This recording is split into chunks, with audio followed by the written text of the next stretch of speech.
오늘의 10분 말씀. 누가복음 23장 44절부터 56절입니다. 앞선 본문에서 예수님은 십자가에 자신을 기꺼이 내어주셨습니다. 그 과정에서 북아프리카 구레네 사람 시몬은 예수님의 십자가를 대신 짊어졌습니다. 또 갈릴리에서부터 따라온 여인들은 슬퍼하며 울었습니다. 하지만 그와는 반대로 예수님을 조롱하고 희롱하며 폭력을 휘두르는 자들도 있었습니다.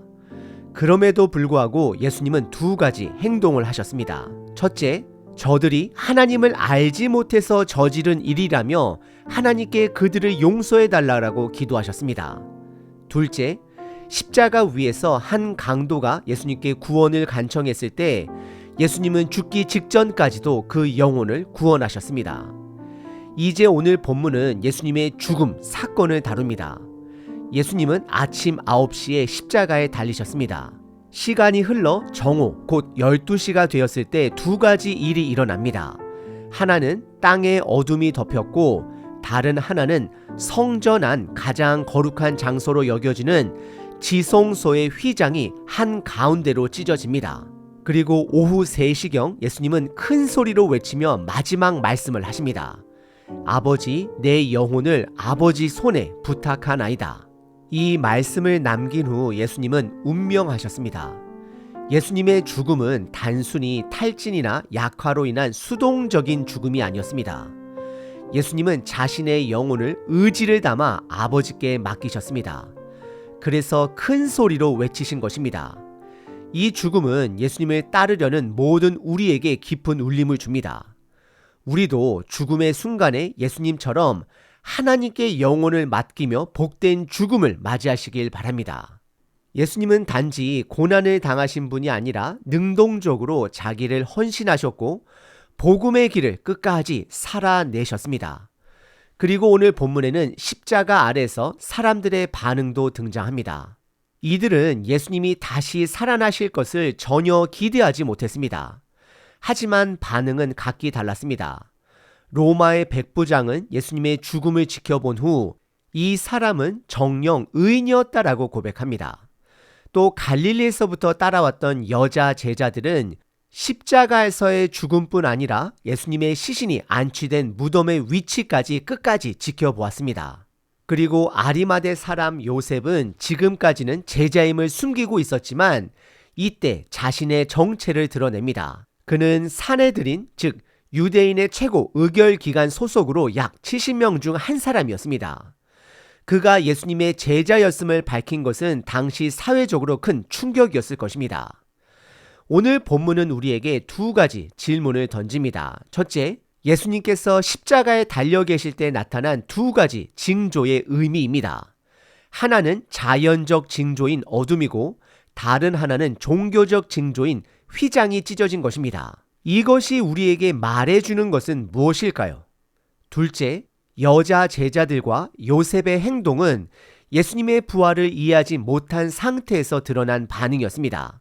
그렇다면 사랑은 때론 신앙보다 앞서 행동하게 만드는 것일까요? 오늘 본문을 통해 우리는 이러한 질문에 대한 답을 함께 찾아가 보려 합니다. 오늘 본문은 크게 두 부분으로 나뉩니다. 첫 번째는 예수님의 마지막 3시간입니다. 두 번째는 십자가 아래 사람들의 반응입니다. 먼저 첫 번째 부분입니다. 44절부터 46절입니다. 마지막 예수님의 3시간을 다룹니다. 예수님은 금요일 새벽부터 유대인의 법정과 로마 법정을 오가셨습니다. 그리고 마가복음 15장에 따르면 오전 9시에 십자가에 달리셨습니다. 그로부터 3시간이 흐른 정오 12시, 본문 44절은 때가 제6시쯤 되어 해가 빛을 잃고 온 땅에 어둠이 임하여 제9시까지 계속되며 라고 기록합니다. 이 어둠은 단순한 자연현상이 아니었습니다. 6월절은 음력으로 보름, 즉 보름달이 뜨는 시기라 일식은 일어날 수 없습니다.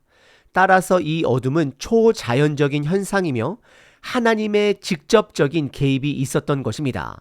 그 어둠은 정오 12시부터 오후 3시까지 3시간 동안 이어졌습니다. 그때 아무도 아모스 8장 9절의 말씀을 떠올리지는 못했을 것입니다. 그 날에 내가 해를 대낮에 지게 하며 백주의 땅을 캄캄하게 하며. 이 말씀은 이스라엘에 대한 하나님의 심판의 선언이었습니다. 예수님은 복음서에서 종종 빛으로 묘사되셨습니다. 누가복음 1장에서 세례 요한의 아버지 스가랴는 예수님을 이렇게 예언합니다. 어둠과 죽음의 그늘에 앉은 자들에게 빛을 비추시고. 이제 그 빛이신 예수님께서 온 세상의 죄를 짊어지신 바로 그 순간입니다. 이 어둠은 심판의 절정이었고 동시에 구원의 절정이었습니다. 마태복음 27장에서는 이 어둠의 마지막쯤 예수님이 엘리 엘리 라마 사막다니, 나의 하나님 어찌하여 나를 버리셨나이까 라고 외치십니다. 하나님 아버지와의 단절을 경험하신 그 순간이 바로 우리를 위한 대속의 구원의 시간이었습니다. 이어서 두 번째 징조가 나타납니다. 45절은 성소의 휘장이 한 가운데가 찢어지더라고 말합니다. 이 휘장은 지성소를 구분하는 두꺼운 천이었고 1년에 단 한 번 7월 대속 제일에만 대제사장만이 들어갈 수 있는 장소였습니다. 마태복음과 마가복음은 휘장이 위에서 아래로 찢어졌다라고 기록합니다. 이건 분명히 사람이 아닌 하나님께서 위에서부터 아래로 찢으셨다는 뜻입니다. 하지만 누가복음은 독특하게 한 가운데가 찢어졌다라고 표현합니다. 왜 한 가운데일까요? 그것은 완전한 열림, 완전한 종결, 그리고 새로운 시작을 말하는 상징입니다. 더 이상 대제사장만 하나님께 나아가는 것이 아니라 이제는 누구든지 예수 그리스도를 통해 나아갈 수 있게 되었습니다. 율법이 아니라 은혜로, 유대인뿐 아니라 이방인에게까지 복음이 확장된 순간입니다. 이 휘장의 찢어짐은 구약의 유월절 사건과도 연결됩니다. 나무 문설주에 바른 어린 양의 피, 그리고 홍해가 완전히 갈라져 이스라엘 백성이 구원받은 사건처럼 이제 예수님의 십자가를 통해 복음과 생명의 길이 활짝 열린 것입니다. 또 이 사건은 에스겔서 11장의 예언이 성취된 장면이기도 합니다. 에스겔은 하나님의 임재가 성전을 떠나가는 장면을 보았습니다. 이제 하나님은 더 이상 성전에만 계시지 않습니다. 예수 그리스도를 통해 그리고 성령님을 통해 우리 가운데 임재하십니다. 그리고 46절에서 예수님의 마지막 외침이 나옵니다. 예수님은 큰 소리로 아버지, 내 영혼을 아버지 손에 부탁하나이다라고 선포하십니다. 그 후에 마지막 숨을 거두십니다. 예수님의 죽음은 단순히 자연적인 탈진이 아니었습니다. 그 마지막 순간 모든 힘을 다 쏟아 하나님께 자신의 영혼을 맡기시며 죽으셨습니다. 그것은 능동적인 죽음, 사명적 죽음이었습니다. 그렇다면 여러분의 마지막 순간은 어떨까요? 복된 죽음은 예수님처럼 하나님 아버지께 온전히 의탁하고 신뢰하는 죽음입니다. 또한 단지 생명을 연명하는 것이 아닌 사명을 다하는 적극적인 죽음이어야 합니다. 저와 여러분 모두가 그런 복된 죽음을 맞이하길 소망합니다. 그리고 47절부터는 십자가 아래 사람들의 반응이 나옵니다. 두 번째 본문은 십자가 아래 사람들의 반응입니다. 47절부터 56절입니다. 여기엔 총 4부류의 인물이 등장합니다. 먼저 첫 번째는 47절에 나오는 로마 백부장입니다. 이 사람은 십자가 처형 전체를 집도한 책임자였습니다. 다른 로마 군인들이 예수님을 조롱하는 모습을 지켜봤고 그런 가운데서도 예수님이 십자가 위에서 그들을 향한 용서를 구하고 고통 중에서도 끝까지 자신을 내어드리는 모습을 처음부터 끝까지 지켜본 사람입니다. 그는 분명 다른 죄인들과는 전혀 다른 예수님의 죽음을 본 것입니다. 그리고 정오부터 3시까지 땅이 어두움에 덮이는 초자연적인 현상까지 직접 목격하게 됩니다. 이 모든 것을 본 후 그는 이렇게 고백합니다. 이 사람은 정녕 의인이었도다. 즉 예수님에게는 죄가 없었음을 스스로 인정한 것입니다. 두 번째는 무리들입니다. 이 사람들은 예수님의 죽음을 지켜본 일반 군중입니다. 본문에 보면 그들은 가슴을 치며 돌아갔다라고 되어 있습니다. 유대 문화에서 가슴을 치는 행동은 누군가의 죽음을 애도할 때 나타내는 외적 표현입니다. 그런데 단순한 습관적 애도였을까요? 이들은 하루 전만 해도 그를 십자가에 못 박으라 외쳤던 사람들입니다. 그런데 하늘이 어두워지고 땅이 진동하며 자연이 반응하는 걸 보고 충격받았을 것입니다. 아마도 두려움과 양식의 가책이 동시에 찾아온 것이 아닐까요? 저는 확신할 수는 없습니다. 여러분들은 어떻게 생각하십니까? 세 번째는 49절에 나오는 갈릴리에서부터 따라온 여자 제자들입니다. 이 여인들은 예수님이 숨을 거두신 후에도 그 자리를 떠나지 않았습니다. 왜냐하면 55절에 보면 이들이 예수님의 시신이 어디에 안치되었는지 끝까지 지켜본다라고 나옵니다. 그 여인들 모두가 예수님이 하신 부활의 말씀을 기억했던 것 같지는 않습니다. 하지만 예수님을 사랑했기 때문에 최선을 다해 주님의 장례를 잘 준비하고 싶었던 것입니다. 그리고 우리가 잘 알다시피 안식일이 지나자마자 이 여인은 향품을 준비해 무덤을 방문합니다. 이들은 예수님을 사랑한 제자들이었습니다. 그 사랑은 부활의 신앙보다 먼저 움직이게 만든 힘이었습니다. 마지막 네 번째 인물은 50절부터 나오는 요셉입니다. 그는 아리마데라는 동네 출신이고 사내들인 공회원, 즉 유대 최고 종교 법정의 임원이었습니다. 지금으로 말하면 국회의원입니다. 성경은 그를 의로운 사람이라고 표현합니다. 왜냐하면 그는 공회원이었지만 예수님을 정죄하고 죽이는 결정에 동의하지 않았기 때문입니다. 51절에서 성경은 그가 그들의 결의와 행사에 찬성하지 않은 자다라고 분명히 밝힙니다. 그는 하나님의 나라를 기다리던 자였습니다. 여기서 중요한 포인트 하나가 있습니다. 요한복음 19장에 보면 이 요셉은 자신이 예수님의 제자라는 사실을 그동안 숨기고 있었다라고 기록되어 있습니다. 그 이유는 종교 지도자들이 알게 될까봐 두려워서였습니다. 하지만 예수님이 돌아가신 후 그는 드디어 정체성을 드러냅니다. 52절에 그는 빌라도 총독을 찾아가 당당하게 요청합니다. 그 시체를 내게 주십시오. 이 요청은 매우 위험한 행동이었습니다. 예수님은 로마의 반역죄로 처형된 자였고 그 시체를 달라고 요청한 건 자신이 그와 연관된 사람임을 드러내는 일이었습니다. 요셉은 왜 이런 결단을 했을까요? 신앙이 깊었기 때문은 아니었습니다. 그는 오히려 믿음을 숨겼던 사람이었습니다. 그는 아마도 이런 마음을 품었을 수 있습니다. 앞으로 나에게 어떤 일이 벌어질 수는 알 수 없습니다. 하지만 예수님께 예의를 갖춘 장례만큼은 내가 해드리고 싶습니다. 내가 가진 새 무덤이 있으니 그것을 예수님께 드리고 싶습니다. 이것이 내가 할 수 있는 마지막 단 하나일 것 같습니다.